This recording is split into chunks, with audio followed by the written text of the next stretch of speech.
You're listening to old-time radio stories, classic tales of horror, mystery, and science fiction from the golden age of broadcasting. Countdown for blast off. X-5, 4, 3, 2, X-1, fire.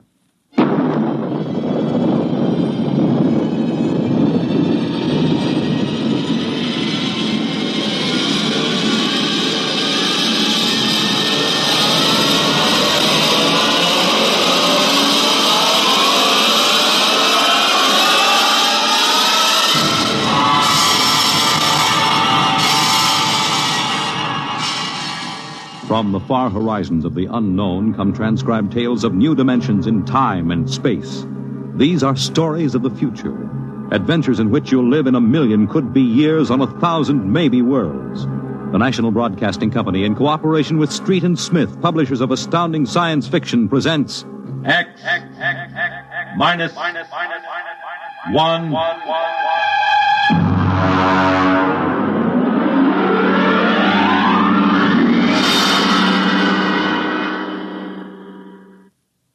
Tonight's story, Nightfall, by Isaac Asimov.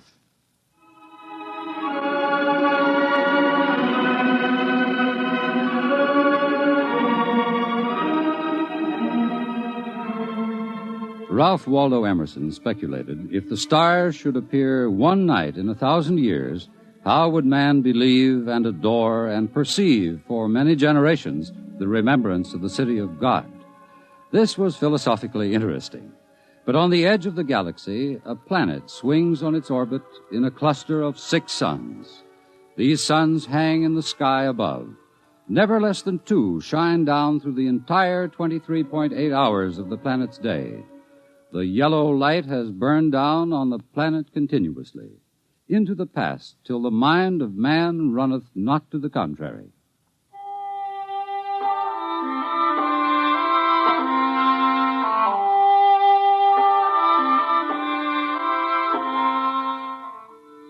Theremin was a reporter for the Sarrow City Chronicle. He covered them all, from the night police beat to politics to the sports pages, and the city editor wanted him to cover the biggest story of the year, perhaps of all time. It was an interview, a particularly difficult interview. But then, since his first days as a cub, Theremin had specialized in difficult interviews. It cost him bruises, black eyes, and broken bones, but it had gotten him an ample supply of coolness and self-confidence. He didn't expect violence, though, from an astronomer. You're from that newspaper? Well, you got a lot of gall coming here. Well, now, look, Dr. Aton, it's only a job. I've read your paper. You've been writing this observatory for 2 months now. You've attacked me personally. I have nothing to say to you. Well, this is your chance to get your side into the paper. Look, Dr. Aton, I'll give it to you straight. 2 months ago, the observatory issued a press statement that the world was coming to an end. Now, that's the same story the cult of the Book of Revelations had been preaching. Now, when a scientist backs that up, it's news. Our conclusions have nothing to do with the cult. The cult is full of superstition and mysticism. We're scientists. You've got the people pretty angry. It doesn't matter. If I can't get the story from you, I'll have to go somewhere else. Go ahead. The paper can be pretty rough on someone who doesn't cooperate, Dr. Aton. Young man, if you're not out of the observatory within 5 minutes, I shall call the police. Now get out.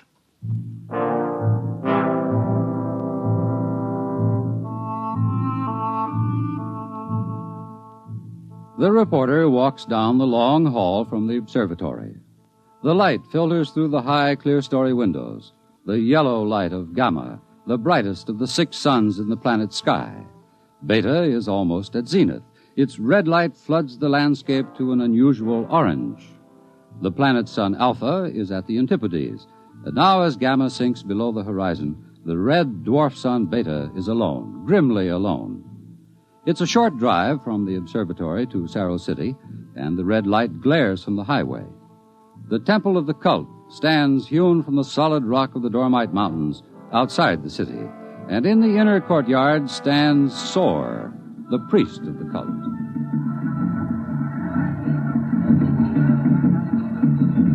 Woe to the unbelievers! Their souls will rot with the absence of light. Tell me, Your Reverence, what will happen? What are you waiting for here? The day of the coming.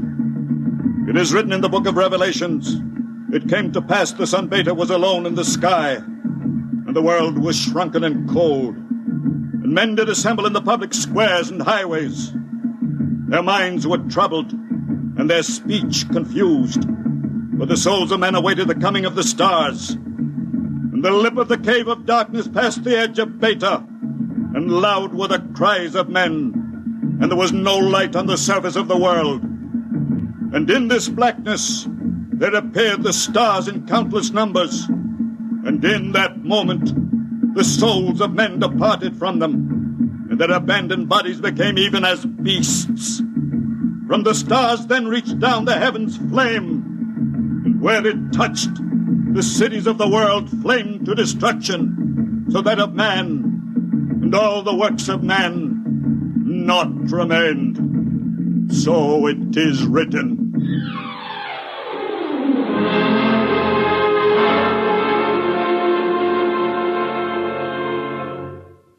Dr. Sharon, you're the only scientist I could find in the city. Where is everybody? In the hideout. The hideout? Yes, but the place bored me. I wanted to be out here where things are getting hot.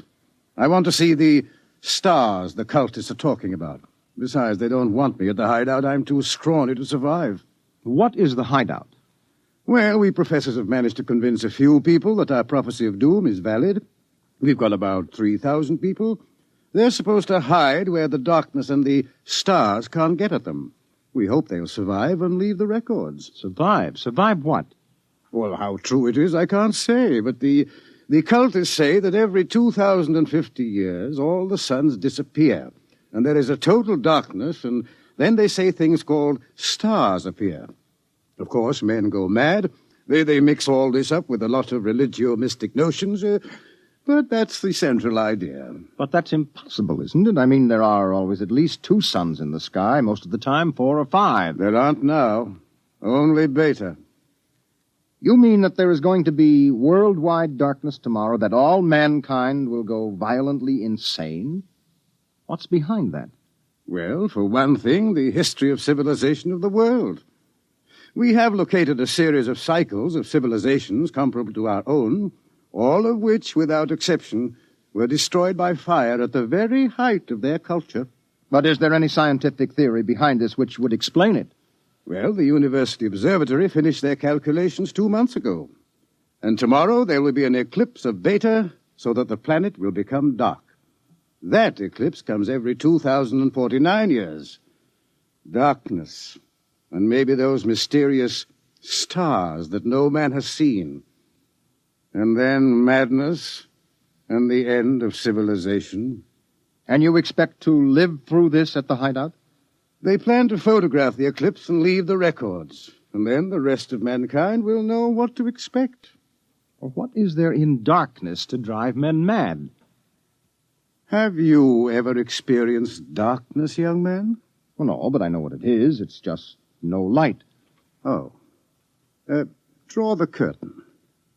Why, what for? If we had 4 or 5 suns out there, we might want to cut the light down for comfort, but with only Beta... Ah, that's the point. Just draw the curtain and then come here and sit down. All right.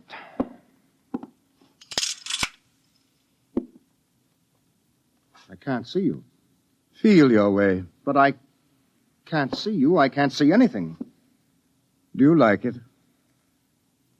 Oh, it's awful. The walls seem to be closing in on me. I keep wanting to push them away. All right. Draw the curtain back again. Oh, the light. Do you have a drink? Right here. Now, that was just a dark room.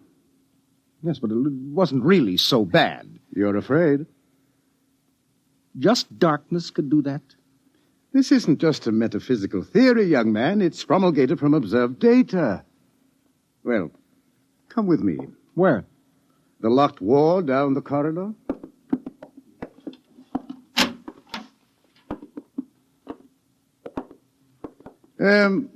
Were you at the Cerro City Centennial Exposition 2 years ago?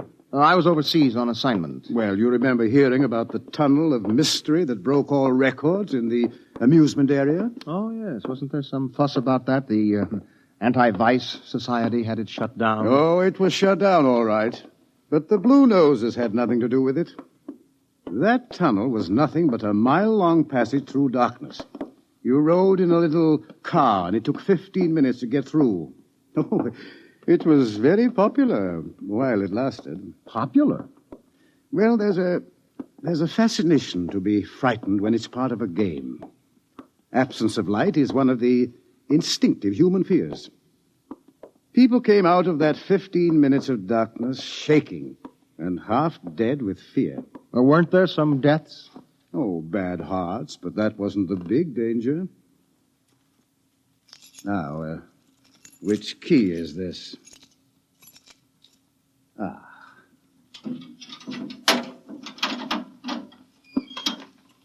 Where are we going? You'll see.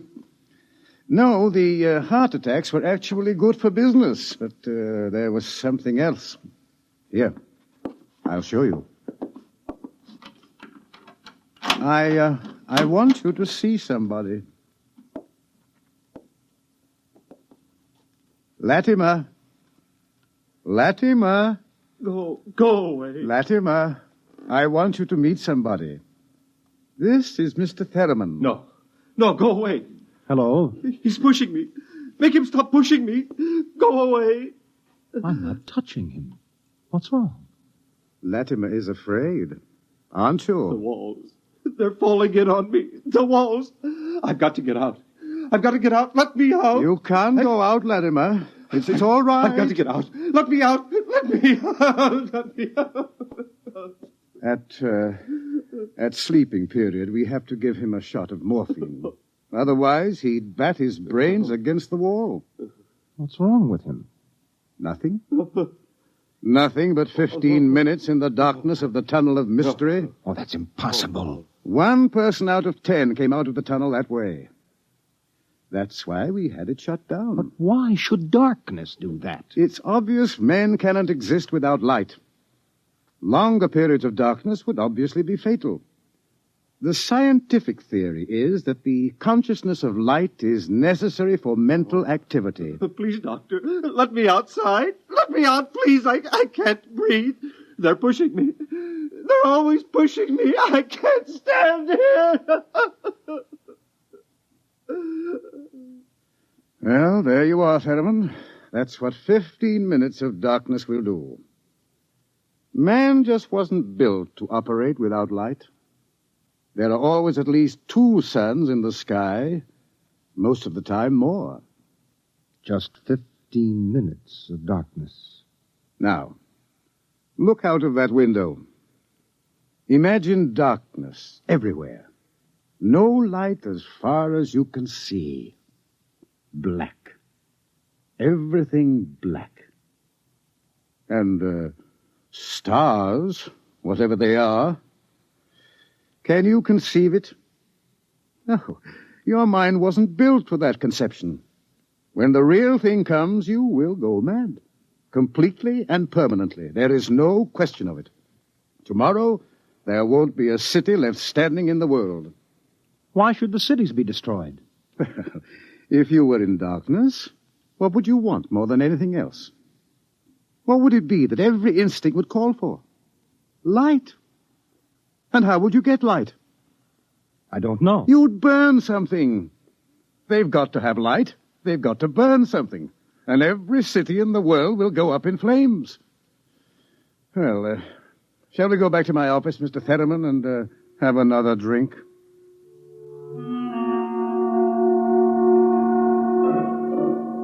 Through the skies, the red sun Beta shines alone. The wind howls across the city. It is cold, colder than man can remember. And as the hour approaches, the reporter goes out and speaks to the man in the street. Excuse me, where are you going now? Home for supper. How about, what are you going to do tonight? Oh, you mean about this star stuff? Look, I'll tell you, mister, I got nothing against religion, see? But it don't stand to reason that the end of the world is going to come boom like that. I just don't stand a reason. Have you read what the scientists say? I don't read stuff like that, only the headlines. Or how about the cult? Well, now, like I say, I've got nothing against religion. You don't believe them either. They've always been shouting about doom and sin. Listen, when you've been around as long as I have, you get to know the score. It's all right to preach Judgment Day is coming and all that, but just the same, I'm putting money in the bank. How about darkness?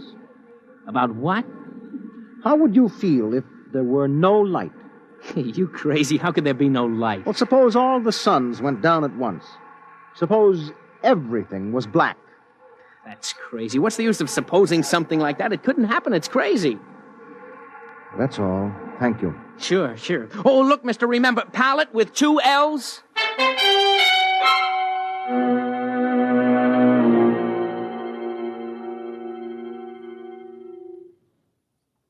All this talk of scientific explanation, it's sinful, that's what it is. Are you a member of the cult, sir? Sure I am. Been a member since I was a boy. My daddy was a member, too. I've seen the books. It's all written down in the books. Don't you believe the scientists' explanation? Don't need it. I'm going to save my immortal soul. I'm going to stay on the mountaintop in a white robe while the stars carry me away to glory. Blessed be the stars. Amen. What are the stars? The glory, the breath of the heavens, the spirit of the ultimate. That's what they are. The observatory has announced that it intends to take pictures of the stars. Blasphemy. I sold my house. I gave all my money to the poor. Won't need it anymore. I'm going to heaven with the stars. Glory, glory, going with the stars.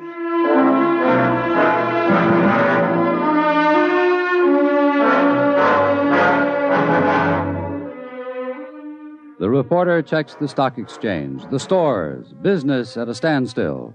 Doesn't pay to buy anything today, not if the world is going to end tomorrow.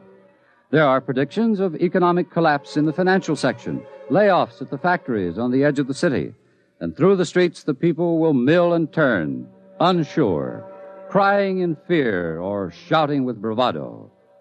The story isn't here in the city, and so as the hour approaches, the reporter goes again to the observatory, high in the hills. Look, Dr. Aton, if you are right, if the world is going to be destroyed, what is the difference if I stay here and observe and take notes? Nothing, I suppose. You will be in the way. We have work to do. If I stay out of the way. Hello. Oh, this place is like a morgue. It's freezing outside. The wind is enough to hang icicles on your nose. Beta doesn't seem to give any heat at all, the distance it is. Why aren't you in the hideout, Sharon? Me? I'm part of the race that isn't worth perpetuating. Who's got a bottle? There'll be no alcohol today. Be too easy to get my men drunk. I can't afford to tempt them. All right, Thurman, you can stay. Time we took our positions, the observatory dome is up these stairs. After you. Ah! What is that? Up in the dome, quick! What is it? It's the plates. The photographic plates are all smashed. There he is. A cultist. He's going for the telescope. After him. All right, I've got him. Let go! No. Let go must be destroyed! It must be! It's all right. He didn't harm anything. Let him up. Well, that's the high priest. I was talking to him yesterday. All right. What do you want? Nothing that you would give me of your own free will. I made a bargain with the cult to give me certain data that you had. In return, I promised to prove the essential truth of the creed. There was no need to prove that. It stands proven by the book of Revelations. I offered scientific backing for you believers. You made of the darkness and the stars a natural phenomenon and removed all its real significance. That was blasphemy. The facts exist. Your facts are a fraud and a delusion. How do you know? I know. I suppose you think in trying to warn the world against the menace of madness, we are placing souls in jeopardy, huh? Well, we haven't succeeded, if that makes you feel better. Your devilish instruments must be destroyed. We obey the will of the stars. Someone call the police in Cerro City. There's no time for that. Let me handle this. The eclipse is only a few minutes away. Look, you. Will you give your word of honor to cause no trouble? I will not. Listen. Just as soon as the eclipse starts, we're going to take you and put you in a closet with the door closed, and you will stay there. Then you won't see the darkness, and you won't see the stars. And that means the loss of your immortal soul, according to the cult. All right. Will you give your word of honor? You have it. You will all be damned for your deeds of today. Look at Beta. The eclipse has started. You can see the blackness against Beta. Get busy on those cameras. Check the exposures very carefully.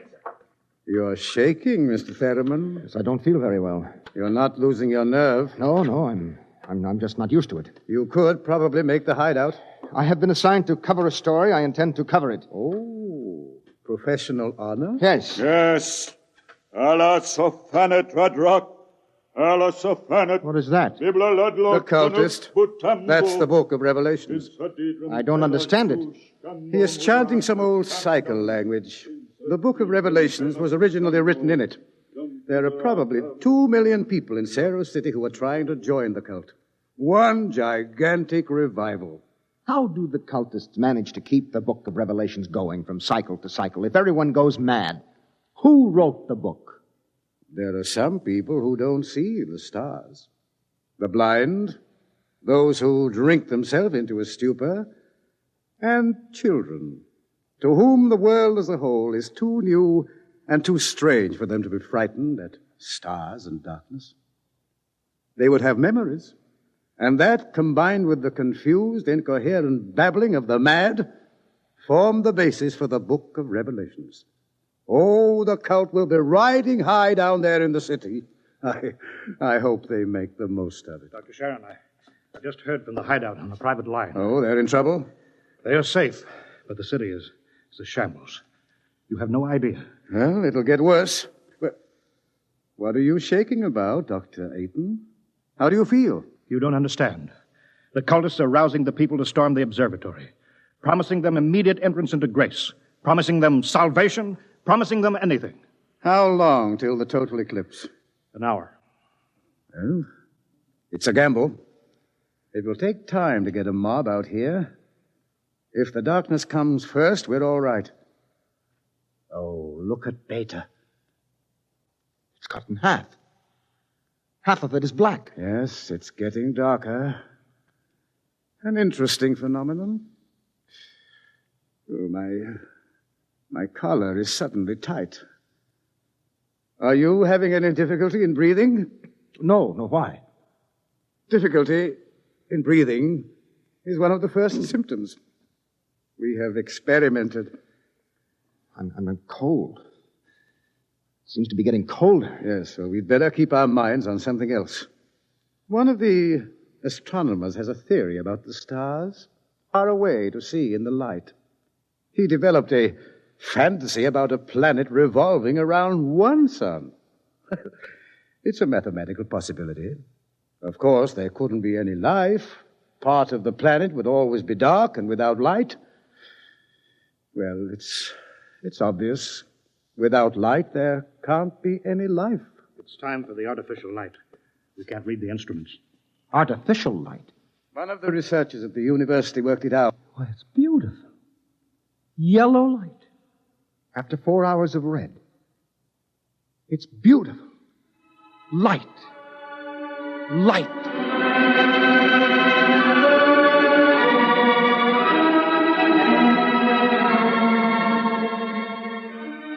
The dome is quiet. The priest in his yellow robe sways slowly as his lips move in the ancient tongue. Over and over, he whispers the invocation to the stars. The technicians hunch over the instruments, and the sky gradually turns a horrible deep purple red, and the air grows denser. Dusk, like a palpable entity, enters the room, and the dancing circle of yellow light about the torches etches itself into ever sharper distinction against the ever-gathering grayness beyond.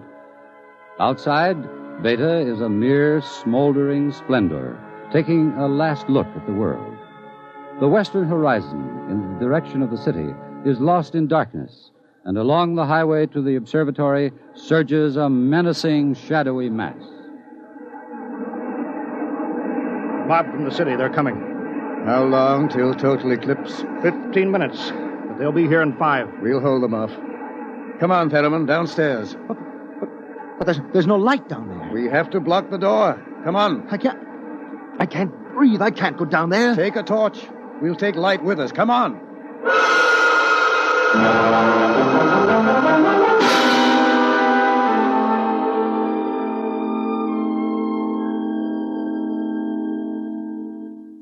Aiton? Aiton? I'm here. Did you bar the door? They won't get in. All right, now, everybody. 1 minute till totality. 1 minute. Just before totality, I'm changing the plate. That will leave one of you for each camera. You know all about times of exposure. Now remember, don't try to look for good shots. And if you feel yourself going, get away from the camera. It's dark. It's getting dark. Sharon. Sharon, where are you? I can't see you, Sharon. I'm right here. 30 seconds. Look out. The priest.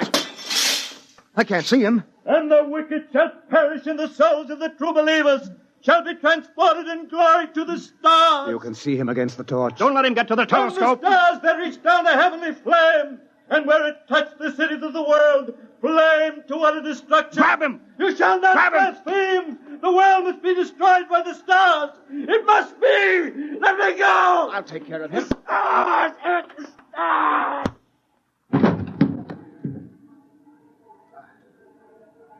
5 seconds to totality. 4, 3, 2, 1.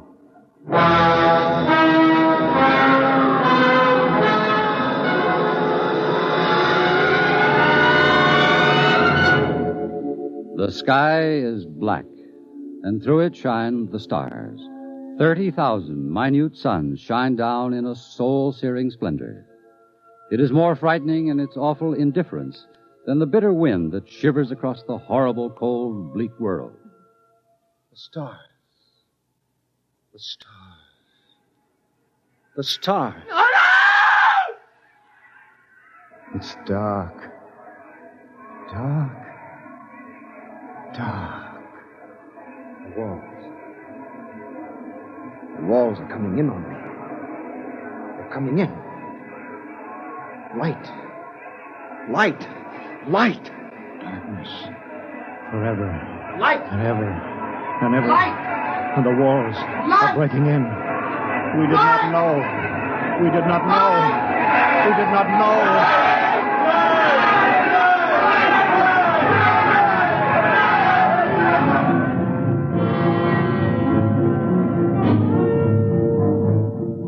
On the horizon, in the direction of the city, a crimson glow begins growing. 1,000 fires strengthen in brightness that is not the glow of the sun. 1,000,000 fires, as a world mad in the darkness screams in terror for the light. The night has come again.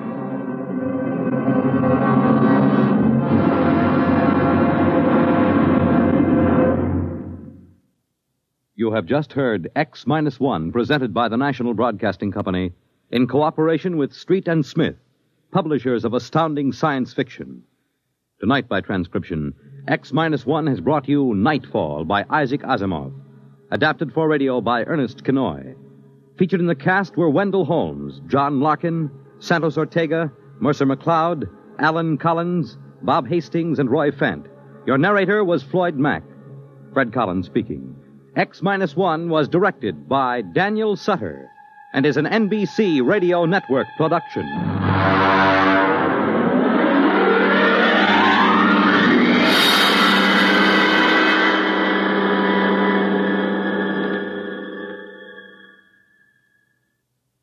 It's groomed for your interests. Weekday NBC Radio.